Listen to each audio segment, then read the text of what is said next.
Baik, saya juga sepakat bahwa mungkin cara pandang kita yang berbeda.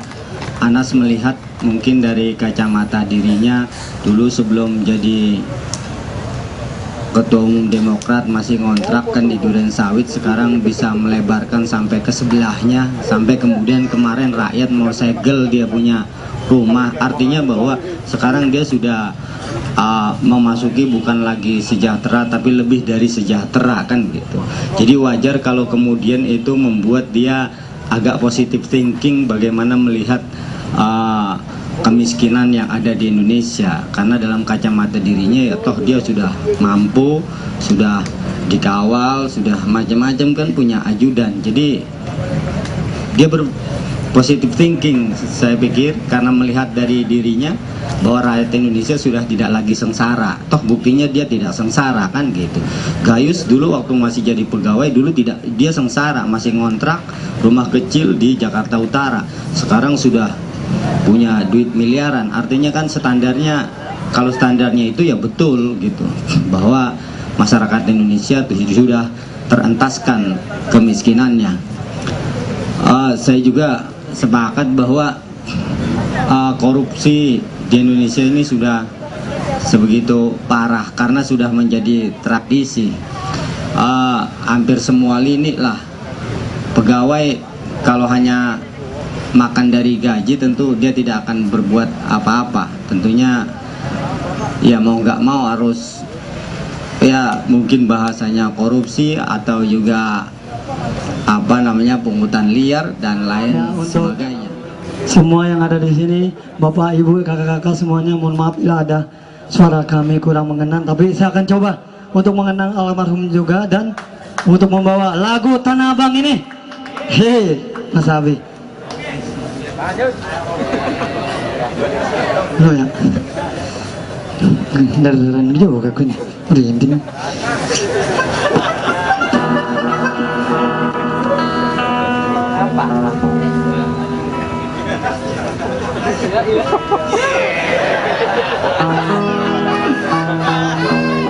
Nggak boleh baca.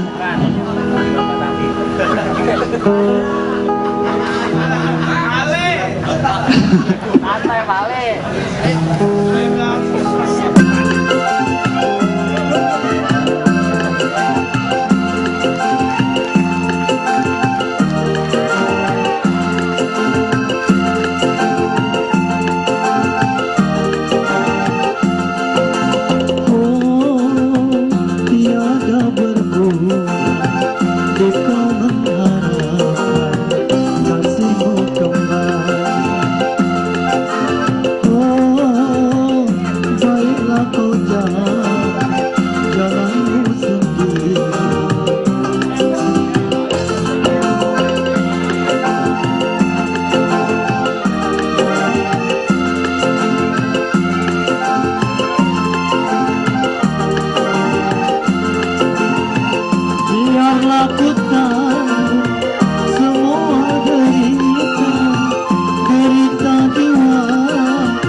yang kau berikan. Oh, aduhai tanggungan di kau mengharapkan apa yang terjadi. Oh, itulah kehendak amalan diri dan terjadi.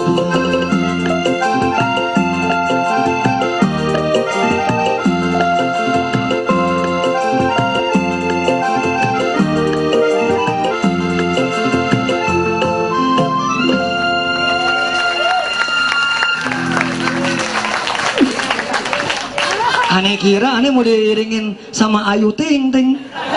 Ketemunya Ayu Gentong Tong. Terima kasih Bang ya, telah nemenin Bang. Oke. Tapi Abang tahu kan artinya Bang? Apa judulnya Bang? Ya. Oke, satu lagi ya. Berpacu dalam tenah Bang.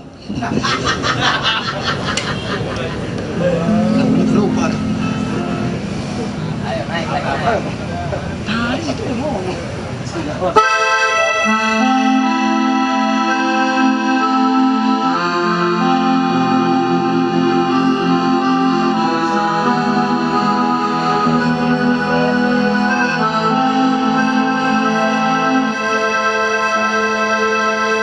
Sungguh cantik manis hatiku tertawan, wajahnya ayu rupawan sayang, bagai bulan di kayangan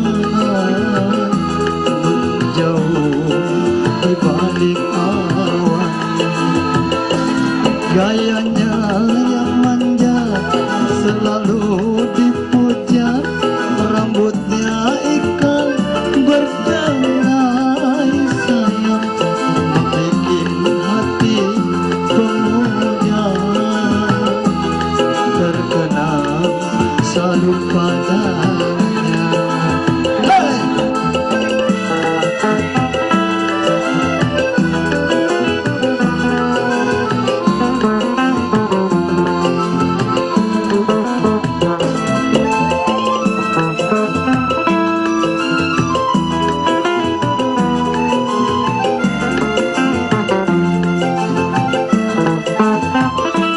Siapakah gerangan dianya yang selalu datang menggoda? Dalam mimpi ia datang menjana, namun hanya selayang pandang, ia pun segera menghilang. Tapi sayang, hanya selayang pandang, dia pun segera menghilang sayang, dari pandangan mataku, membuat hatiku rindu.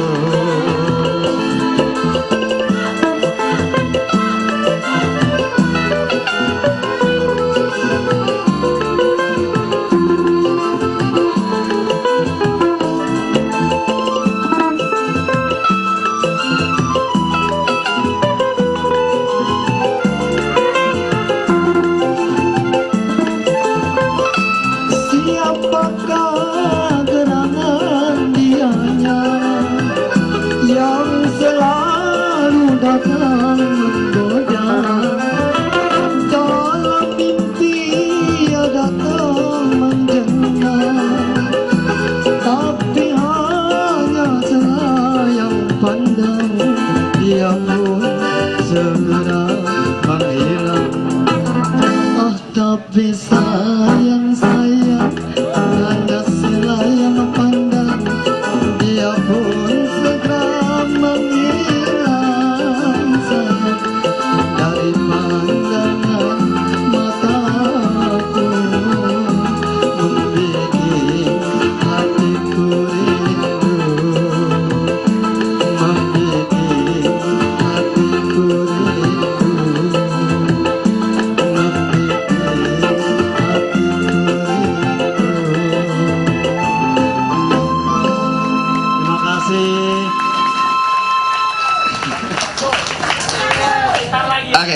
lagi ya.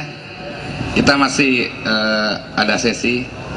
Saya panggilkan Mas Andri. Mas Andri yang mandu acara ini. Tak jadi pembicara dulu, nanti di ujung masih ada satu sesi lagi.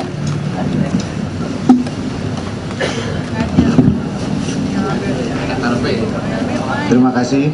Assalamualaikum warahmatullahi wabarakatuh. Para jamaah dan kita yang saya hormati, alhamdulillah malam ini kita ketemuan narasumber, yaitu Mas Agung Bimo Sutejo. Kalau nggak salah dengan timnya, kalau saya lihat Turonggo Seto ya, Turonggo Seto. Kemudian Cak Puji. Kemudian juga pembicara ketiga adalah Mas Adi. Mas Adi. Ini ada suatu hal yang berbeda ini kayaknya nih. Basis untuk akan mengulas, akan berpautkan dengan tema ataupun tidak bebas.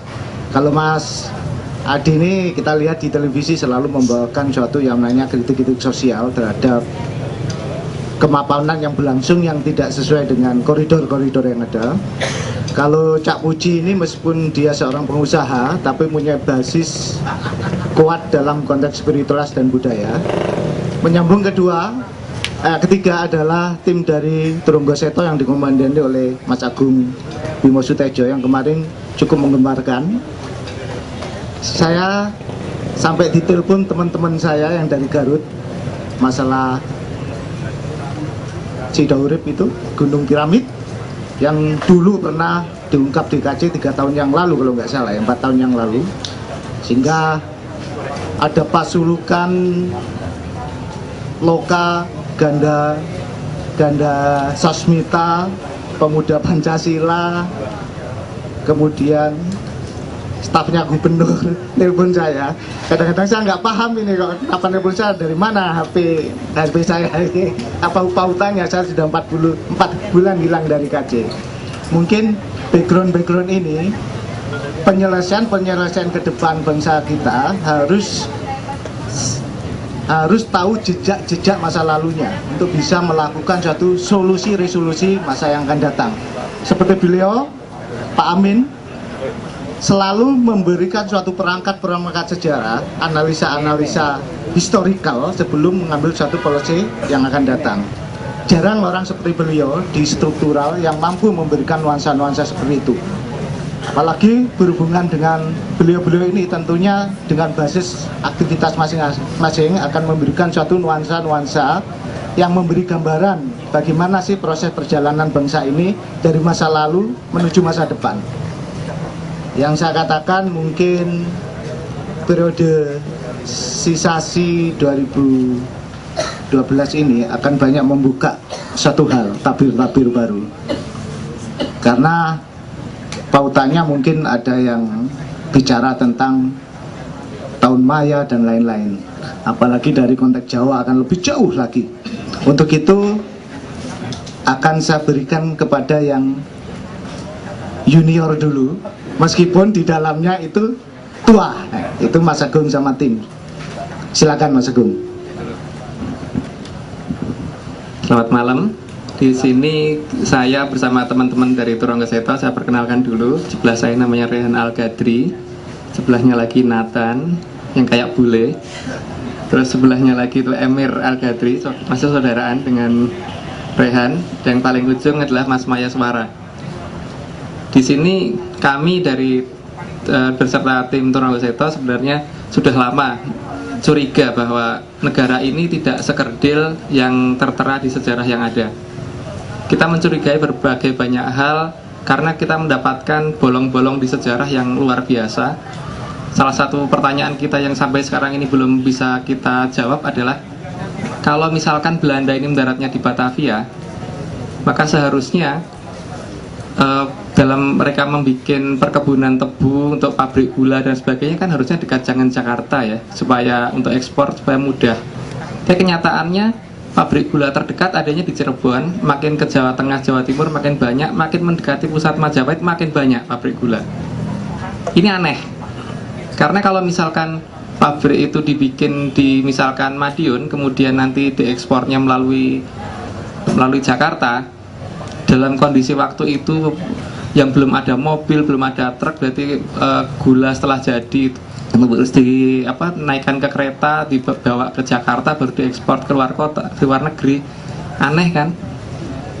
Kenapa nggak nanam di sekitar Jakarta aja gitu? Tapi kenyataan seperti itu kan kita tidak pernah bisa mendapatkan jawaban. Akhirnya dari satu pertanyaan ke pertanyaan yang lain, kita mulai menelusuri sejarah yang ada.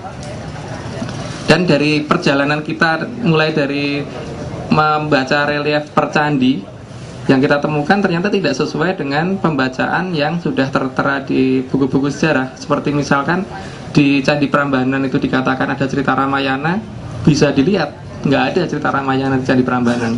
Begitu juga di Borobudur. Nah, untuk cerita lebih jelasnya mungkin nanti teman kita akan menjelaskan satu persatu. Baik, seterusnya mungkin ini Rehan Al-Gadri dulu yang akan menjelaskan. Assalamualaikum warahmatullahi wabarakatuh.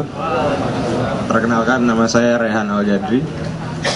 Kami dari Turangga Seta. Sebelum masuk ke video-video tentang beberapa penemuan struktur megah bersejarah, sebelumnya izinkan saya untuk menceritakan tentang makna dan tujuan dari penemuan-penemuan ini, karena saya kira ini sangat penting untuk diketahui. Kita selalu bertanya kan, apa sih sebenarnya makna dan tujuan dari pertemuan. Coba saya mau tanya sekarang, ada nggak yang tahu kira-kira kenapa bangunan-bangunan bersejarah dan penemuan-penemuan ini sangat penting? Kira-kira makna dan arti pentingnya itu apa? Ada yang bisa tunjuk tangan dan kasih saya jawaban kira-kira? Oke, mungkin saya bisa jelaskan. Selain dari perekonomian dan pariwisata yang akan berkembang setelah penemuan-penemuan ini terbukti, sebenarnya ada makna dan tujuan yang lebih dalam dari semua ini. Coba kalian semua bayangkan ketika penemuan-penemuan ini sudah muncul dan terbukti bahwa leluhur kita mempunyai kepahaman tentang astronomi yang di luar dugaan. Apa yang kalian rasakan? Bangga kan kalian? Coba contoh kedua. Oh, ternyata leluhur kita sudah bisa membangun struktur yang amat sangat megah pada waktu itu dengan menggunakan alat-alat yang minim. Coba rasakan apa yang kalian rasakan sebagai bangsa Indonesia yang bisa mengatakan hal seperti itu. Bangga kan? Benar kan saya? Nah, sekarang yang saya mau bilang adalah kebanggaan ini mempunyai makna yang lebih dalam. Kebanggaan ini adalah pemicu dari benih-benih jiwa nasionalisme. Ketika kebanggaan terhadap negara sendiri timbul dalam hati kita, di setiap insan Indonesia, seluruh bangsa kita, otomatis kita akan lebih berjiwa nasionalis. Kita akan lebih memperjuangkan bangsa. Kita bisa membanggakan dan terus akan memperjuangkan bangsa kita.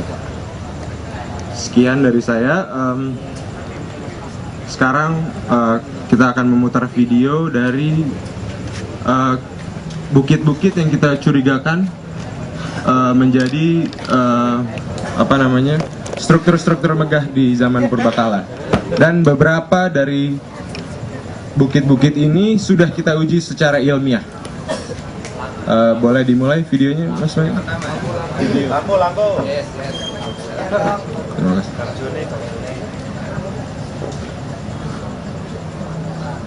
Ya.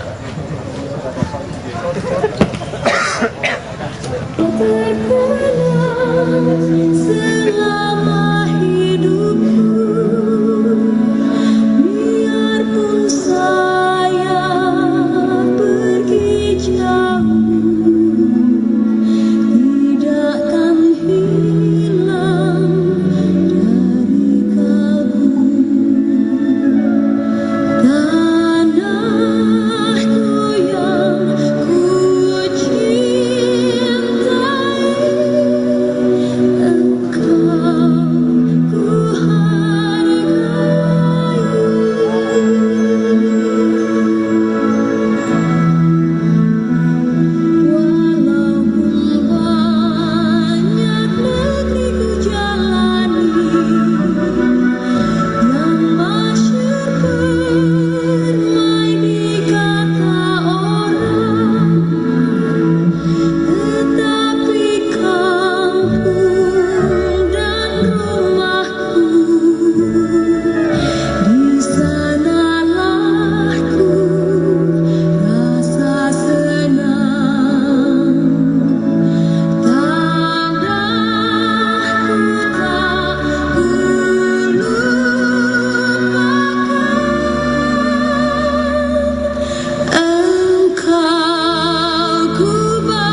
sekian tadi beberapa bukti.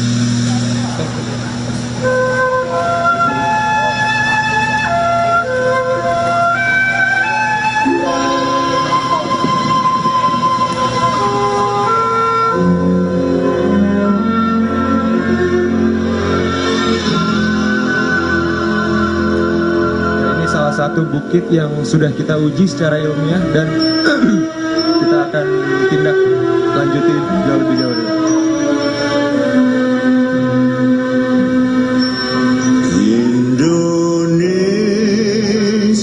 Awali dengan kecurigaan kita dengan perasaan perhatian yang ada di Candi Penataran, kita melihat adanya orang Mesir yang datang. Kemudian ada perlambang Kacumas dalam perlambang Hastobroto yang jelas-jelas menunjukkan bentuk piramid, dan itu selalu ada di keraton. Di prasasti yang ada di Candi Penataran juga menunjukkan keberadaan kerajaan Magadha. Maka kita kemudian mencari tentang sejarah kerajaan Magadha.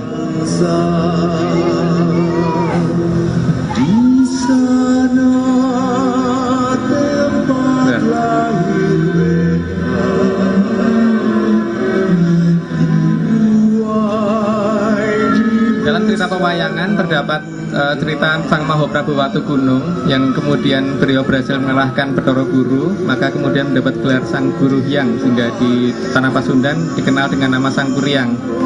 Karena beliau berhasil mengalahkan Bathara Guru, kemudian berhasil membawa gadanya turun, maka kerajaan Giling Wesi berubah menjadi Magadha. Dan kemudian tanah tempat beliau berada dikenal sebagai tempat para hyang atau para dewa.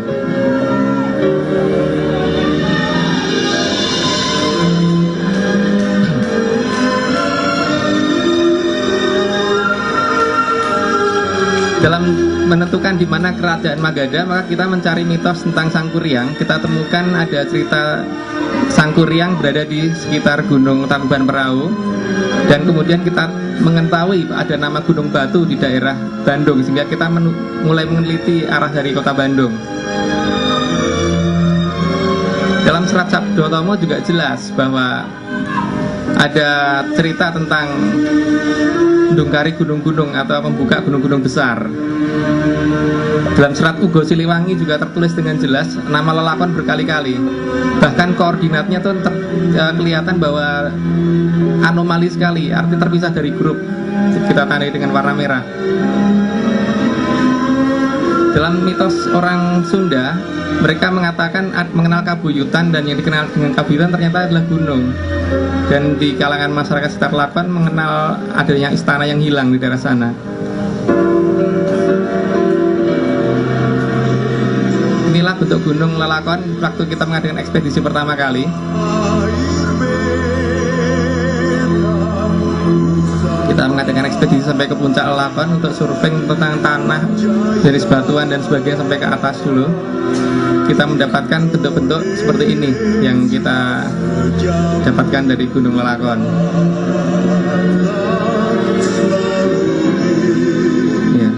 Ya nanti.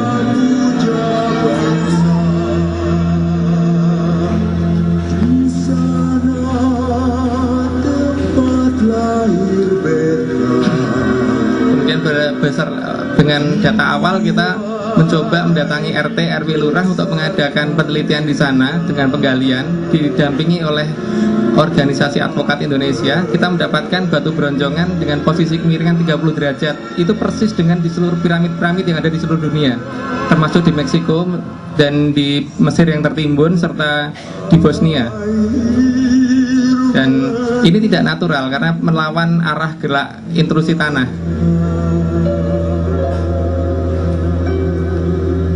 Maka kemudian untuk menindaklanjuti dari temuan ini, kita mengadakan uji geolistrik.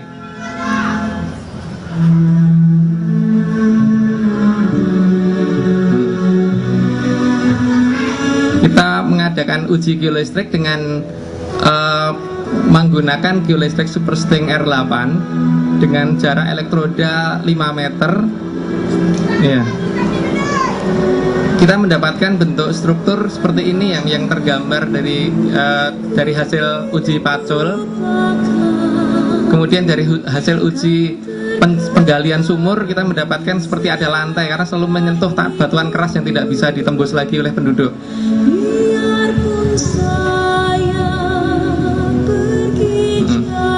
Dan kemiripan dengan Bosnia sangat mirip sekali. Ya, padahal Bosnia dulu dikatakan hoax, saya ternyata sekarang sudah terbukti bahwa di sana juga benar-benar ada piramid beneran.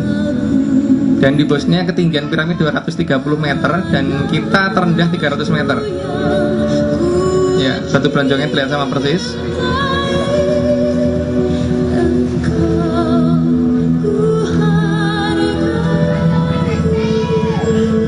Kemudian kita mengadakan uji geologi ke lokasi dengan menggunakan Geolithic Super Sting R8, menggunakan 56 elektroda. Setiap elektroda kita kasih jarak 5 meteran supaya kita bisa melihat sampai kedalaman 190 meter.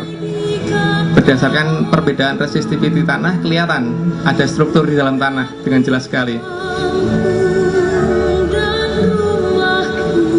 Bersama dengan anak bupati, anak wakil bupati, Aga Wirasembada dan teman-teman.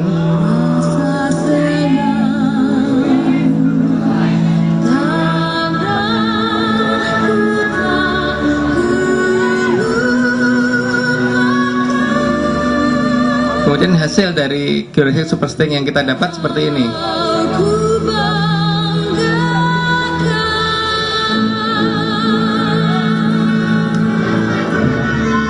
Di sini kelihatan bahwa ada pola yang tidak natural di pegunungan, seperti ada tangga resistif, seperti ada layer-layer yang sangat teratur dan sistematis, sehingga ini jelas tidak mungkin dibentuk oleh alam.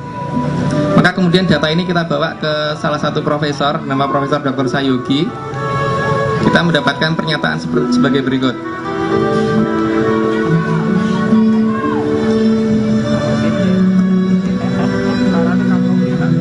Bahkan Profesor Sayogi menyatakan bahwa gunung ini tidak alamiah dan gunung ini adalah gunung buatan manusia.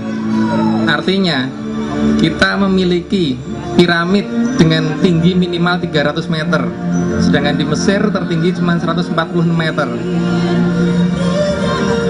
Di Bosnia yang diketemukan katanya tertinggi juga baru 230 meter.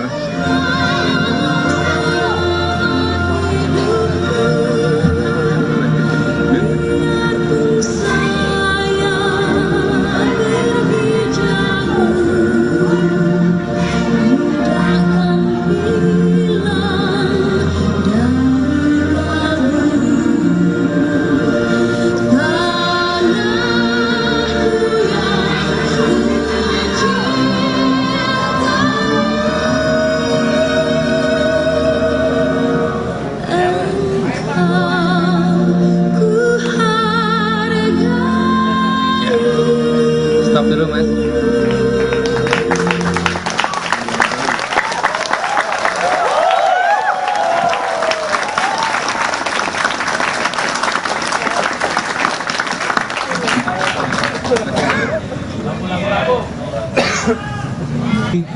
Interpretasinya oleh seorang ahli yang menyatakan bahwa gunung ini adalah man-made.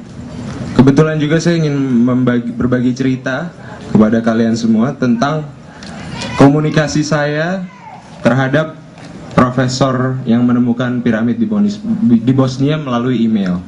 Jadi pada saat itu saya kirimkan ke beliau hasil uji geolistrik beserta foto dan topografi anomali ke dia. Saya kirimkan semua ke dia. Saya tanya, menurut kamu interpretasinya gimana?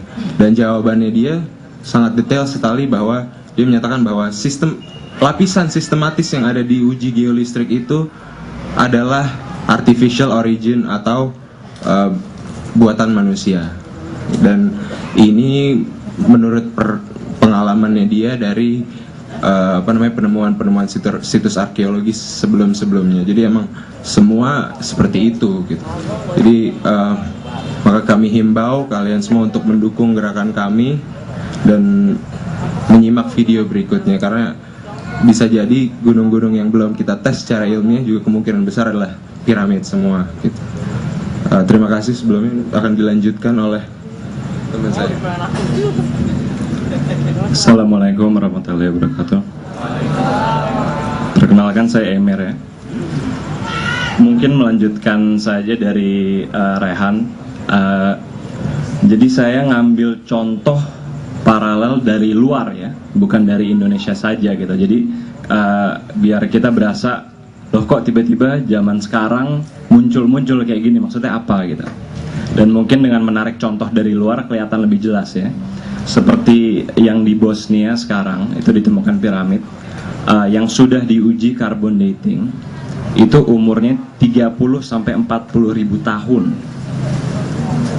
Bayangkan saja. Dan apa yang kita ketahui di sejarah umum, piramid yang tertua itu ada di Mesir, dan itu tidak lebih dari 45 ribu tahun yang lalu. Bayangin saja peradaban apa yang bisa membuat bangunan berbentuk piramid setinggi 250 meteran pada masa 40 ribu tahun yang lalu. Saya bisa kasih contoh satu lagi. Sekarang di Nicaragua kalau nggak salah. Nicaragua itu di Central America ya, di Amerika Latin. Diketemukan satu, bukan kompleks saja ya, sebenarnya satu kota besarnya itu sebesar kota modern yang masih tertimbun di bawah hutan. Jadi masih